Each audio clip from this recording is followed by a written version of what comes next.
पलवल में उप civil surgeon doctor Rameshwari के मार्गदर्शन में राष्ट्रीय बाल स्वास्थ्य कार्यक्रम में कार्यरत चिकित्सकों द्वारा आंगनबाड़ी सेंटर्स में 6 वर्ष व सरकारी स्कूलों में 18 वर्ष तक के बच्चों के स्वास्थ्य की जांच व स्क्रीनिंग की जाती है। उप सिविल सर्जन डॉक्टर रामेश्वरी ने बताया कि इस प्रकार की बीमारियों से ग्रस्त बच्चों को आरबीएस के डॉक्टरों द्वारा जिला नागरिक अस्पताल पलवल के DEIC जिला प्रारंभिक हस्तक्षेप केंद्र में भेजकर उसके बाद टर्सरी लेवल पर हायर सेंटर में भेजकर निःशुल्क इलाज करवाया जाता है। उन्होंने बताया कि हृदय रोग से ग्रस्त बच्चों की निःशुल्क चिकित्सा की जाती है। DEIC मैनेजर डॉक्टर साक्षी शर्मा ने बताया कि अप्रैल वर्ष 2022 से जनवरी वर्ष 2023 तक 23 हृदय रोग से ग्रस्त बच्चों के सफल ऑपरेशन किए जा चुके हैं। उन्होंने बताया कि करीब 10 बच्चे ऐसे हैं जिनके तालू व होंठ कटे हुए थे, वहीं 8 बच्चे ऐसे हैं जिन्हें सुनने में दिक्कत आ रही थी, उनका सफल इलाज किया गया है। डॉक्टर साक्षी शर्मा ने बताया कि इस तरह के लक्षणों से पीड़ित बच्चों को नागरिक अस्पताल के DEIC सेंटर में संपर्क कर निःशुल्क इलाज करवाएं। RBS के टीम में कार्यरत डॉक्टर संगीता ने बताया कि जिले में 9 RBS के टीम कार्यरत हैं जो कि आंगनवाड़ी केंद्रों पर 2 बार और स्कूल में 1 बार विजिट करती हैं, जहां पर सभी बच्चों की सिर से लेकर पैर तक जांच की जाती है। अगर किसी बच्चे में बीमारी से संबंधित लक्षण पाए जाते हैं तो उन्हें DEIC सेंटर रेफर किया जाता है, जहां पर निःशुल्क इलाज प्रदान किया जाता है। स्वास्थ्य विभाग की तरफ से स्कूल के बच्चों के लिए और आंगनवाड़ी के बच्चों के लिए कार्यक्रम चल रहा है, एक जिसका नाम है RBS के राष्ट्रीय बाल स्वास्थ्य कार्यक्रम। इसमें क्या है कि हम सभी जो सरकारी स्कूल के बच्चे हैं या आंगनवाड़ी के बच्चे हैं, उनके जितनी भी बीमारियां, जो जन्मजात बीमारियां हैं या बाद में भी जो बीमारी होती है, उनका जो है हम डाटा भी रखते हैं और उनका इलाज भी करवाते हैं। इसमें हमारे 2 राउंड तो आंगनवाड़ी के होते हैं साल में, और साल में 1 राउंड जो है स्कूल का होता है, स्कूल के बच्चों के लिए, वो प्राइमरी स्कूल से और +2 तक के बच्चों का होता है। इसमें हमारी जो 9 टीमें बनी हुई हैं ज़िले में, जो 9 टीमें पूरे ज़िले में बनी हुई है, तो हर एक स्कूल जो जितने भी सरकारी स्कूल हैं उनको कवर करती है, आंगनवाड़ी को कवर करती है।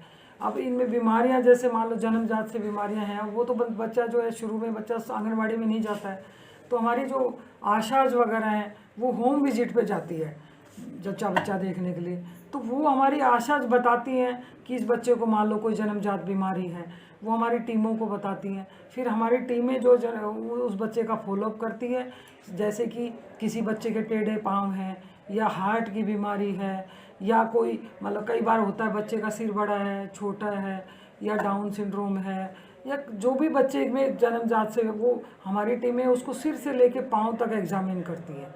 उसमें मान लो कानों में कोई सुनाई नहीं दे रहा, मान लो सुनाई नहीं दे रहा तो हम कोक्लियर इम्प्लांट देते हैं जो फ्री ऑफ कॉस्ट होता है।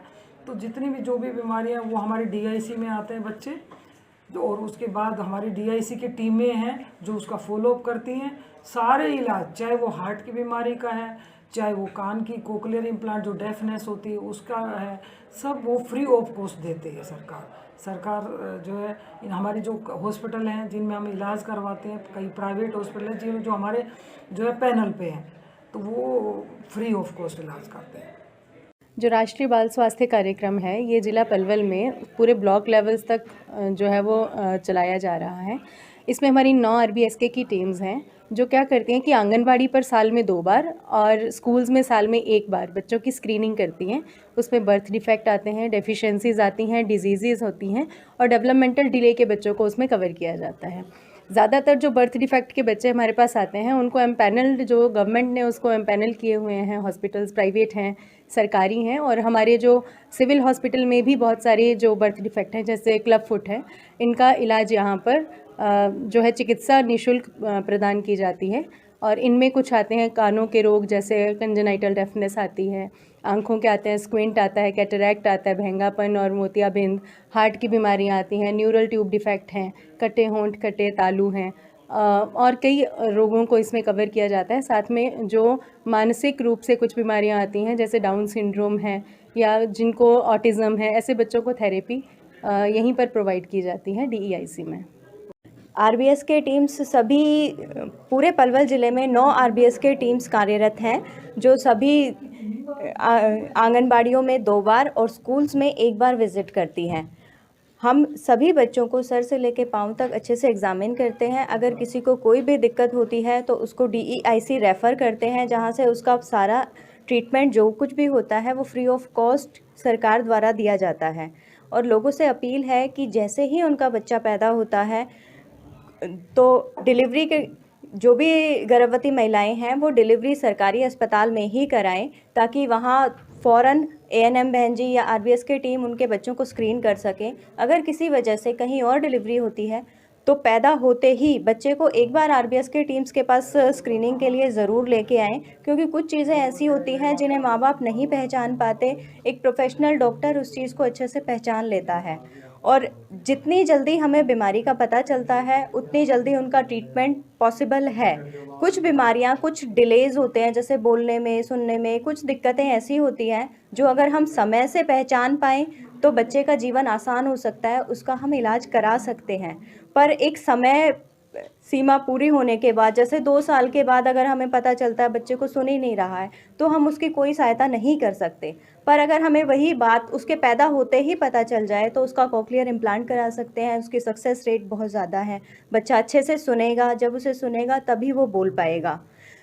बोलने में किसी बच्चे को दिक्कत होती है तो अगर वो 5 साल 6 साल तक DEIC आ जाता है, उसकी थेरेपी शुरू हो जाती है, तो वो बच्चा साफ साफ बोल सकता है।